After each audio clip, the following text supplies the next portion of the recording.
Hello viewers, I'm Ron Grant, coming to you live and direct from Tortola in the beautiful British Virgin Islands. Thank you so much. You're watching 284 Media.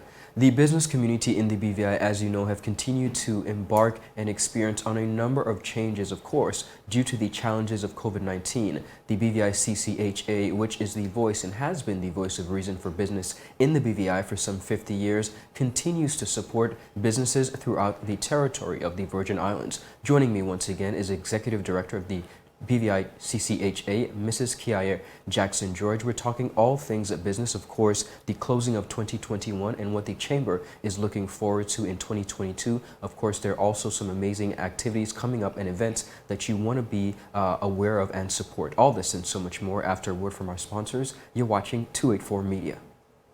Live stream cable TV is here with CCT Live. Access over 80 channels that you can watch either at home or when you're on the go. And don't worry about missing your favorite series, sports, news, and local programming. Rewind and watch in your own time. Come to CCT today and ask about our 1-month free trial offer. CCT Live. Bring it home. Viewers, welcome back. As promised, I am joined by Keiyia George. Ms. George, welcome back to our studios and thank you so much for your time.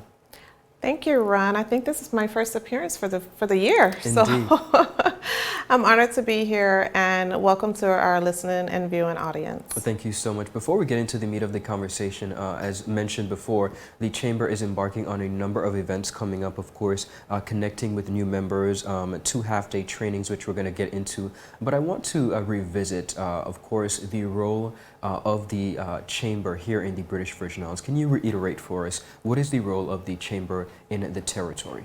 Alrighty, thank you for that question. It's actually an awesome question, and it's something that I'm always trying to get people to understand. One of the things, Ron, that I've learned is I think I take advantage of the fact that I grew up with a Chamber of Commerce in my community, and many of our residents and our business community, they aren't familiar with a Chamber of Commerce, only the one that's been here. And I'd like to debunk some of the concerns that people have as it relates to the Chamber of Commerce and Hotel Association. A Chamber of Commerce has 3 main roles. One of them is to advocate, and I think this is the one that most people are familiar with. When there is an issue with a policy, the Chamber of Commerce is there to be a veil to protect you and deal with the issue on your behalf. And so that's what advocacy is. Sometimes it's lobbying for something specific, or advocating for something that will benefit the entire community. So for instance, someone came in and they had an issue, regarding, we're always having issues with the protocols.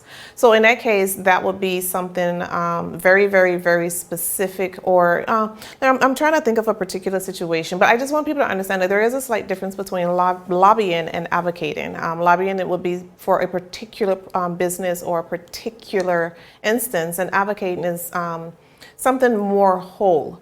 And then connecting.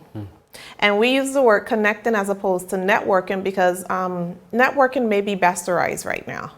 But in essence, it's our goal, it's my goal to connect businesses, not only businesses here, but businesses throughout the region. I'm always talking about one of our networking associations that we're part of throughout the region called CARICHAM. And I am always looking for opportunities for our businesses to connect with the other businesses throughout the region. There are some things in play that I'm working on with that, and I'll give more details on that later, but making connections, or if you're familiar with the term networking. And then the biggest one, and I think the one that when we're not advocating, we spend most of our time doing, is being a resource for businesses. You can literally walk off the street, and honestly, if it takes me like 15 minutes to solve your issue or deal with whatever your concern is, I'll stop what I'm doing and deal with it, whatever it is, honestly. Okay. I used to say, you can ask us anything, I'm military trained, I can shine your boots, there's nothing we can't do, but whatever we can't do, the reason I say we can't do it is we have a slew of resources available to us. And we are so familiar with our businesses that are members that we can tell you who can do it. Another thing that I say is I like to compare us to consultants. Okay. Consultants Don't tell you no, right? So we're like your consultant. We're like that Understood. consultant that you can come to and say, Keiyia, I need help with this. Keiyia, I'm stuck with this. There was one lady, one of our members, you know, she was concerned about security on her work, her personal devices. That's her laptop and her phone. So she had two of each of those. And I actually sat with her, showed her how to use the security tools that I installed for her. Showed her what to look for. We showed her how to change some passwords because, again, she was concerned about security, as we all should be. And she sat and she would make appointments. There are some times where you would have to pay to sit with us, but she would make appointments. She would come on her appointments. We already know what it is that she wants to work on before she comes. She would bring what she wants to work on, and she would sit with either myself or I always refer to her as the wonderful Shelly, my assistant, and one of us would aid her. And sometimes I'm in a meeting or I could be in a workshop, and sometimes I would sit at the desk, which is in the main area, and someone would just walk off the street and with a question. They need assistance with this, they need assistance with that. Chambers are known to be your 411. We are your yellow book, your phone book, your whatever, your business directory, whatever you want. And there is a business directory on our website. If you are a member of the chamber, and if you Google your business name right now, you're going to find us in possibly the top 3. Beautiful. If you don't have your own website, we're probably going to be number 1 listed for your business. Well, one of the things I want to add to what you're saying is also what I'm hearing and I'm getting from the conversation is essentially the voice of reason. Through the very difficult times that we've been traversing, many businesses don't feel like they have a voice of reason, a representation, someone to defend, someone to ask the tough questions. And I think holistically, that is what the Chamber has exemplified more so within these recent times. So I do want to thank you for that. But I want to go to some misconceptions from the public's angle. What are some misconceptions that you would like to, that you've come across or you've heard that you'd like to essentially set the record straight as it pertains to the Chamber and its role? Okay. One that's really, really funny is I get this all the time. Oh, Keiyia, what are you doing at the chamber? And I'm like, oh, I'm the executive director. And they're like, you're running it? And I'm like, yeah. No, sorry. They would ask me, oh, you're the president now. And I'd be like, excuse me? I thought Shana was a president. And literally, I'm like, she's a chairman of the board. So there's a misconception as it pertains to roles. Yes. Number one, a board governs. Yes. The staff in the office, myself and my assistant, we run it. They govern, we run it. So they would approve my work plan and my budget every year. And then I go and do my work. So sometimes people would go directly to them. And my board will tell you, I'll tell them that's not on the work plan. So I'll hear them out. But is it on the work plan and is it something that we can fit in? Because I like to remind people there are only 2 of us and there are only so many things that we can do.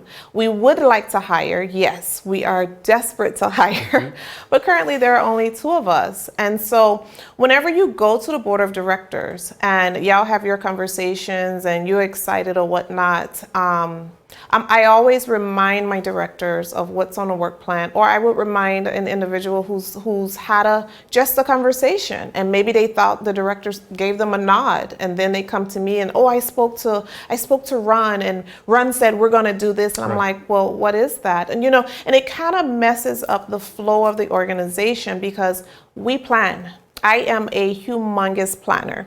So that's one.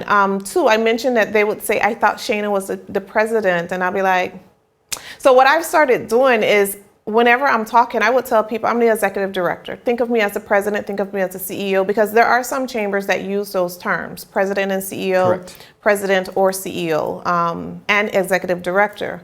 But there's a difference between the chamber of the board and any other member of the board and the person that runs the organization. For instance, I'm glad you said that because not to cut you off, the governing body, for example, the chamber or the president, the chairman or the president, those roles change. The persons in those roles change from time to time. Am I correct? Yes. Is there a time, a tenure allotted to those positions? The officers, if I am correct, the officers would change every 2 years, but they could they could stay on for 2 terms. Okay, so those roles change in and out, but the staff remain the same. The staff, don't think of it as the staff remain the same, because I could quit today.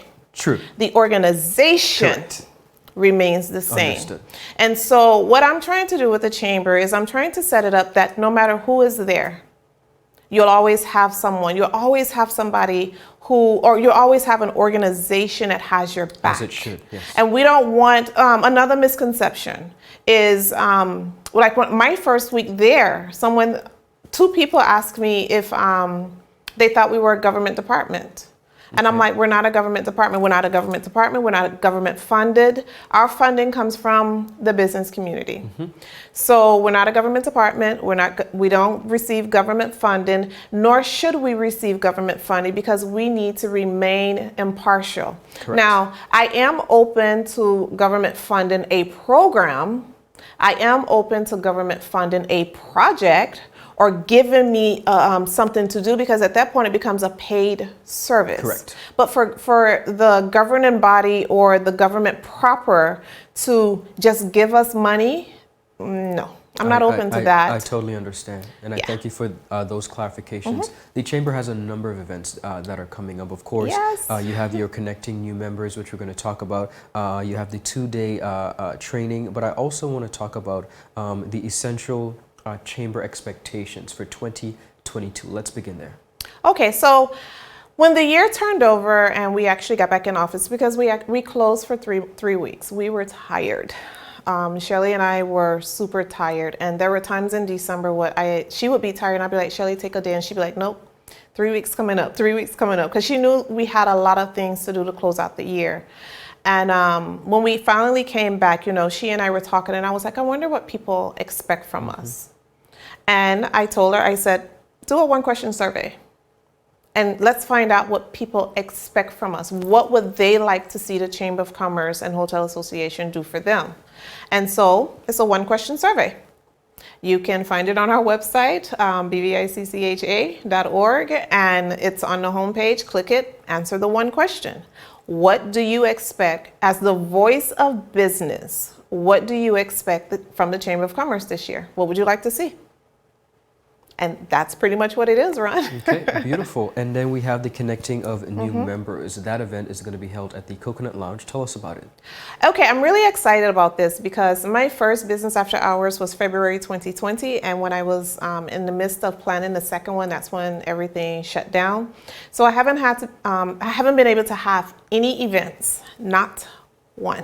Wow. I've been able to have 1 workshop last year for AML annual training, but I have not been able to have any type of networking events whatsoever. Not even our business expo, the young, I was big on the Young Entrepreneur Business Expo. We haven't been able to have our annual gala, and we had our AGM hybrid this year. Last year we had it virtual. So since February 2020, we haven't been able to have business after hours. And I had so many things planned for 2020. Well, this year I'm gonna do it a little different. We're really just gonna go and try and support one of our business members. So our business after hours this year, yes, the theme is connecting the new members. The ideal is if you're a new member in the Chamber of Commerce, we want to see you out there. We want to see you out there with your brochures. We want to see you out there with your business cards, whether it's digital or not. We want to see you out there promoting and marketing and talking about what it is that you do, so that those who are in Coconut Lounge on February 18th from 6 to 9, yes, happy hour, can know about you. And this is for members and non-members. Anybody can come. Wonderful. Again, we're supporting the business Coconut Lounge at the Pier Park in Roadtown, Tortola, Virgin Islands, upstairs, and it's from 6 to 9. It's the 18th, which is next week, Friday. So Beautiful. almost 1 week from now, we want to see everybody that has a business. And even if you just thinking about starting a business, maybe there's someone there that you can talk to that can say, this is how I got started and this is what I think you should do. So come out. Wonderful. Let's connect. Indeed. And then we have 2 half-day trainings that are Yes. coming up. Break that down for us. Okay, so because we can't have events, and the only thing we were able to have last year was a workshop, I've shifted most of my focus to workshops because, Ron, a lot of people may not know that our operating costs are covered by membership dues and fundraising. And when we can't have our events, Right. we can't raise funds. So I'm really, really focusing on workshops for this year. So we're at the beginning of the year. We should be doing our budgets for our businesses. Well, if you don't know some of the terms, the financial terms, or why you should be doing certain things, then you may not have a successful budget, and you may not have had a successful financial year last year, or maybe you don't know you had a successful year because the financial records were not kept properly. So this training is finance for non-finance managers. So in essence, it's if you don't have an accounting background, you've never taken an accounting class, you're not an accountant, but you are the one who are responsible for doing the entries or doing the books or doing the accounting, Yes. or whatever your organization calls it, you're responsible for it, but you're not an accountant. That's what this training is for. And it's February 23rd and the 24th. It's 2 half days, and it will be facilitated by Synergy HR, the lovely, beautiful, wonderful Stacy Lloyd. I love her. Beautiful professional. Yes, and she does wonderful training sessions. I have been eyeballing her trainings, honestly, for 2 years. I think I've asked her for a list of her trainings twice because I have just been eyeballing them and trying to make them fit and looking to see what she's doing and what she has going on. And I always tell people, when our local trainers are putting on a training, you should attend. You know why? Absolutely. You know who's attending the trainings? People in the region.